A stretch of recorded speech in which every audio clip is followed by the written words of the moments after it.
Hello friends, welcome back to our channel. तो आज के इस वीडियो में हम यहाँ पे करने वाले मूल्यांकन यानी कि इवैल्यूएशन और साथ में एक अच्छा इवैल्यूएशन टूल का करेक्टरिस्टिक करने वाले हैं, यानी कि एक अच्छे मूल्यांकन उपकरण की विशेषताओं के बारे में चर्चा करेंगे। तो सबसे पहले जानेंगे मूल्यांकन क्या होता है। तो मूल्यांकन शिक्षा की प्रक्रिया का अत्यंत आवश्यक अंग है। इसके द्वारा हमें शिक्षण विधियों में सुधार, शिक्षा के लक्ष्यों का स्पष्टीकरण, शिक्षा कार्य की उन्नति, मार्गदर्शन तथा पाठ्यक्रम में सुधार करने में सहायता मिलती है। परंतु मूल्यांकन से ये लाभ तभी प्राप्त हो सकता है जब उसमें कुछ आवश्यक गुण हो। ये गुण निम्न प्रकार के हो सकते हैं। तो ये सब इसमें विशेषताएं होना चाहिए अच्छा मूल्यांकन में। तो पहला है उद्देश्यता, पर्पसफुलनेस। तो उद्देश्यता का अर्थ है कि वह परीक्षण किसी उद्देश्य या लक्ष्य की पूर्ति कर सके।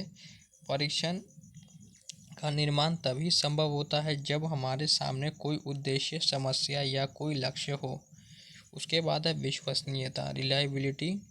एक अच्छे परीक्षण की विशेषता यह है कि वह परीक्षण विश्वसनीय हो। इसका अर्थ है कि परीक्षा ऐसी हो जो बार बार प्रयोग करने के बाद भी एक ही निष्कर्ष प्रदान करे। अगर किसी विद्यार्थी की परीक्षा में 50 अंक आते हैं और कुछ समय बाद उसको वही परीक्षा दिया जाए फिर भी उसके 50 अंक ही प्राप्त होते हैं, तो वह कहा जा सकता है कि परीक्षण विश्वसनीय है। उसके बाद है वस्तुनिष्ठा, ऑब्जेक्टिविटी। तो वस्तुनिष्ठा का अर्थ है परीक्षा में प्रश्नों का स्वरूप स्पष्ट हो तथा उसका एक निश्चित उत्तर हो। ऐसे परीक्षण में छात्र, जांच और परीक्षक की मनोदशा का कोई प्रभाव नहीं पड़ता है।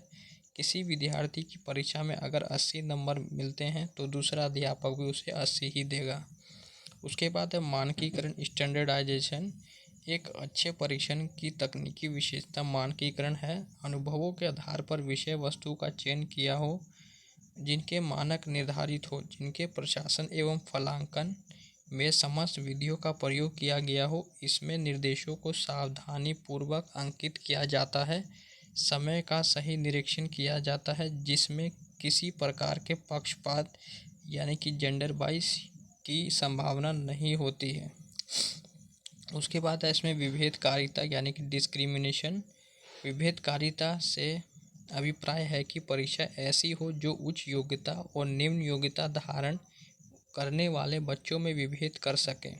परीक्षा के द्वारा यह स्पष्ट हो सके कि कौन सा विद्यार्थी उच्च योग्यता वाला है और कौन सा निम्न योग्यता वाला है।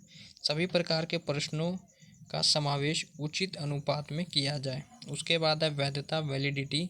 इससे अभिप्राय है कि परीक्षण उस उद्देश्य की पूर्ति करने वाला हो जिसके लिए उसका निर्माण किया गया है। फिर है व्यवहारिकता, प्रैक्टिकेबिलिटी।